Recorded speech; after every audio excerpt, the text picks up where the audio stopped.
Buenas tardes, mi nombre es Jonathan García Castañeda. Yo en el siguiente podcast hablaré sobre los conceptos básicos del capital contable, la clasificación del capital contable, emisión de acciones, la regla de evaluación y presentación de acciones, las utilidades retenidas y el efecto de la inflación sobre el capital. Bueno, para empezar, pues, ¿qué es el capital contable? Bueno, en sí el capital contable es aquel que designa la diferencia entre un activo y un pasivo de una empresa, ya que este refleja la inversión de los propietarios de una entidad y consiste generalmente en sus aportaciones más o menos en sus utilidades retenidas o pérdidas acumuladas. Este es como el exceso o insuficiencia en la acumulación del capital contable y las donaciones, ya que el capital contable es el derecho de los propietarios sobre los activos netos que surgen por aportaciones de los dueños o transacciones y otros eventos o circunstancias que se den, ya que afecta a la entidad y en este se ejerce en sí mediante un reembolso o una distribución. La integración del capital contable se da mediante un capital social, aportaciones, donaciones, utilidades retenidas, ya sea porque estas están en una reserva o porque tienen algún pendiente todavía por aplicar. También tienen pérdidas acumuladas, actualización del capital contable, conformación del capital contable, ya que este está formado por capital contribuido y el capital ganado, que es un capital contribuido. Este se refiere a las aportaciones de los dueños y donaciones recibidas por la entidad. Dentro del capital contribuido también tenemos al capital social, que es un capital social. El capital social no es más que el conjunto de aportaciones de socios o accionistas, considerando en la escritura constitutiva o bien en sus reformas. Como ya tocamos igual el capital ganado arriba, que es el capital ganado, pues este se refiere más que al resultado de las actividades de la entidad y de otros eventos o circunstancias que haya que le afectan al ajuste por la recuperación de los cambios a los precios que se tengan que reconocer. Bueno, esto es todo lo de la introducción al capital contable y sus conceptos básicos, que fueron tres: el contribuido, social y ganado. Y ahora retomaré que es una emisión de acción. La emisión de acción en sí permite a la empresa recaudar un capital con la venta de las mismas para afrontar nuevas inversiones y por lo tanto constituir así una nueva inversión y por lo tanto una nueva forma de financiación. Aquí podemos aplicar que el capital debe ser aprobado por la asamblea de accionistas, ya que los accionistas gozan del derecho de suscripción y preferencia, lo que significa que pueden suscribir nuevas acciones, y todo esto hacerlo antes de que los nuevos accionistas o antes de que los actuales accionistas se pongan por encima de su participación. En este efecto de la emisión de nuevas acciones sobre el precio de los papeles existentes depende del tipo de suscripción, ya que si la suscripción es sobre la par, es decir, que las nuevas acciones se vendan a un precio más alto que su valor nominal, aumenta el valor de un libro de acción. Y si la colocación es a la par, el efecto es neutro, ya que en esta acción, por último, eh, también si la colocación es bajo la par, pues el análisis es más complejo, ya que los ratios por acción caen y lo más probable en este caso es que suceda lo mismo con el precio por el efecto de la disolución, pero al mismo tiempo la compañía recibe también una ganancia por por un sobreprecio que tenga, al cual se le colocan las nuevas acciones. Si colocan nuevas acciones, la inversión de la institución, que ya sea en bancos, cajas, algún fondo o incluso alguna aseguradora, hacen que esta vía de colocación directa sea la preferida, porque la empresa, por querer buscar una alternativa más rápida, no utiliza ningún tipo de agente que le cobre una comisión por colocar esas acciones. ya que por colocar las acciones y buscar inversores individuales, esta forma normalmente no se utiliza, ya que colocar acciones a través de un agente especialista,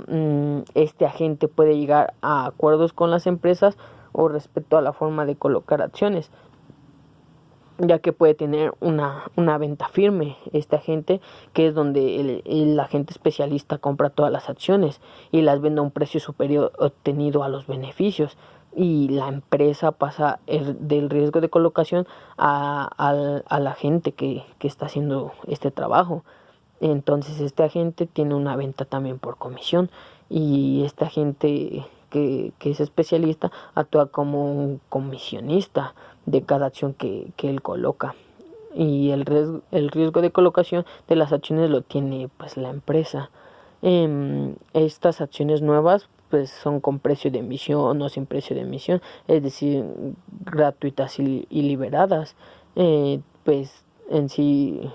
llevan 3 puntos básicos, que son las acciones nuevas con iguales o diferentes derechos respecto a las antiguas en el momento de que se hace la emisión. El segundo es cuando las acciones nuevas tienen un valor nominal igual o diferente al de las acciones antiguas. Y el 3 es la combinación de estas ambas circunstancias. El precio de emisión es pues respecto a las antiguas en el momento de su emisión, o es diferente al de las acciones antiguas. Pero bueno, esto es todo por una emisión de acción, y pues tocar el punto de las cuentas por lo que son las cuentas por cobrar. Que es una cuenta por cobrar? Bueno, en el boletín C3 las cuentas por cobrar se define como los derechos exigibles originados por ventas de servicios, ya sea prestados, por otorgamiento de préstamos o cualquier otro concepto que sea análogo. Tienen ciertas reglas, ya que las cuentas por cobrar deben reconocerse a su valor de realización, que es el monto que se puede recibir en efectivo o en especie por la venta o intercambio de un activo. Bueno, pues por ende las cuentas por cobrar deben cuantificarse al valor pactado originalmente del derecho exigible, ya que para cuantificar el importe de las partidas que habrán de considerarse irrecuperables o difícil de cobro, debe efectuarse un estudio que sirva de base para determinar este valor, ya que aquellas serán deducidas o canceladas. Y pues esta posibilidad de establecer o incrementar las estimaciones necesarias en previsión de los diferentes eventos futuros cuantificables pueden afectar el importe de esas cuentas por cobrar, al mostrar de esta manera el valor recuperado o estimado, ya que los incrementos o reducciones que se tenga hacen que la estimación con base en estudios de esta evaluación pues sí se reflejen en un resultado del ejercicio que efectúe, ya que los intereses derivados de las cuentas por cobrar deben reconocerse como ingresos en un periodo en el que se divulguen, es decir, que el momento en que nacen son como derechos u obligaciones que siempre tienen que ver con la empresa, ya que sea probable que la entidad reciba beneficios económicos asociados a la transacción, o también que en este punto el objetivo a alcanzar es que los intereses derivados de una cuenta por cobrar efectivamente van a ser recibidos por la entidad, a lo que pues el importe de tales intereses puede ser evaluada confidencialmente en un punto donde se refiere a la confiabilidad de un cálculo de intereses, toda vez que hacen que el efectivo de los registros en los ingresos se conozcan en un importe exacto de estos intereses, ya que de lo contrario el registro puede ser complicado o erróneamente se inflan las utilidades de la entidad, ya que estos intereses denegados o derivados de cuentas de difícil recuperación no se pueden reconocer, y hace que las cuentas por cobrar en moneda extranjera, pues en el tipo de cambio bancario que hay, el vigor de la fecha de los estados financieros cambie. Y pues para esto hay, como ya lo mencioné, ciertas reglas. Y pues tienen sí cuatro reglas que son como que un poquito muy importantes, que es de acuerdo a su exigibilidad, que las cuentas por cobrar se pueden clasificar como la exigencia inmediata, a corto o largo plazo, ya que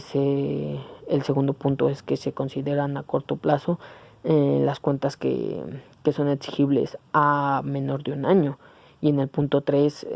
las cuentas por cobrar a largo plazo que son exigibles se derivan cuando es mayor a un año. Y el cuarto punto es que de acuerdo a su origen las cuentas por cobrar pueden formarse en dos grupos, que es a cargo de clientes y a cargo de otros deudores, a lo que podemos llegar a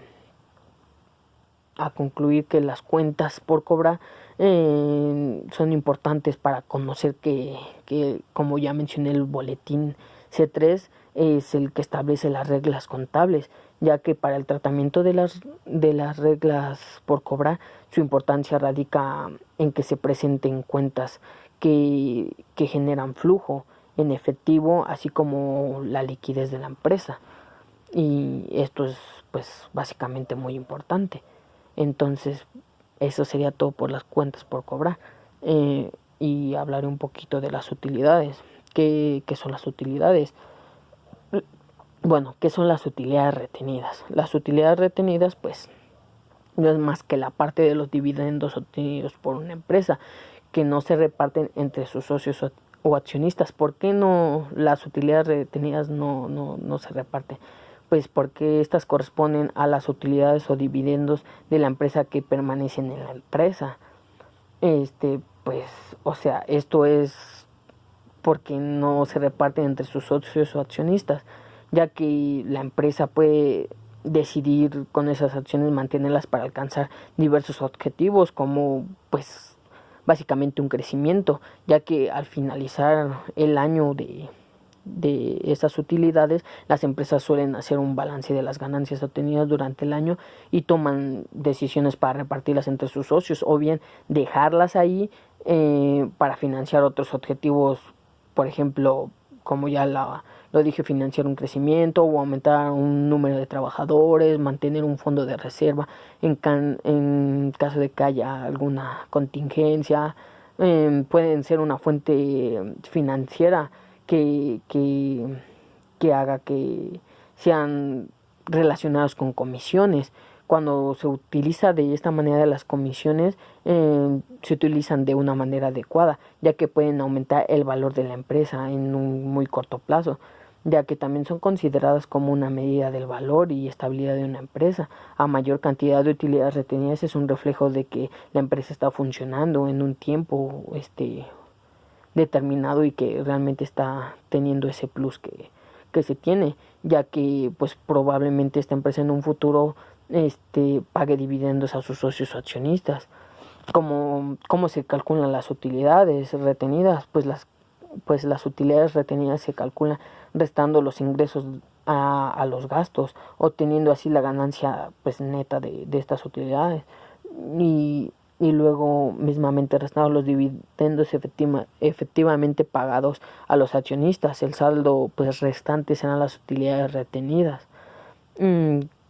Las utilidades retenidas en sí tienen un ciclo. Este ciclo de las utilidades retenidas son cuando las empresas son nuevas, pues generalmente no tienen utilidades porque sus ganancias netas, al igual que sus utilidades retenidas, pues son cero. Porque pues posteriormente de esto, cuando la empresa haya crecido, haya alcanzado un mayor desarrollo, pues será capaz fácilmente de generar utilidades, las que probablemente, como ya dije, retendrán con el fin de financiar su crecimiento, sin seguir endeudándose y endeudándose endeudándose, ya que luego, cuando haya alcanzado pues su punto de madurez, podrá ir repartiendo parte o la totalidad de sus utilidades a sus socios o accionistas. Bueno, esto es pues el tema de las utilidades, y es todo lo que tocaré. Y pues por la parte de la inflación,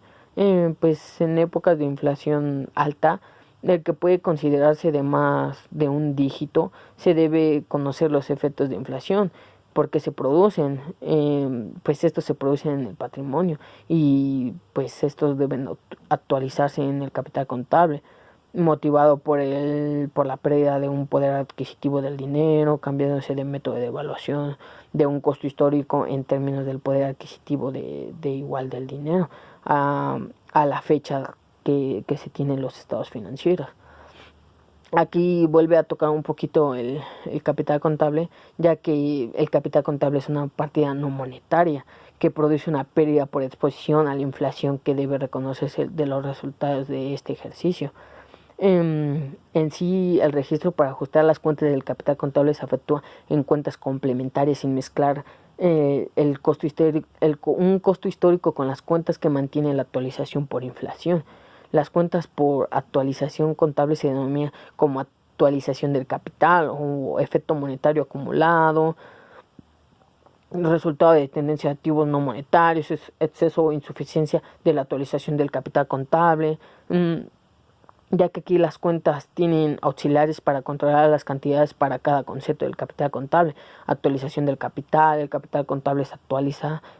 pues a través de los métodos de ajustes por cambios del nivel general de algunos precios.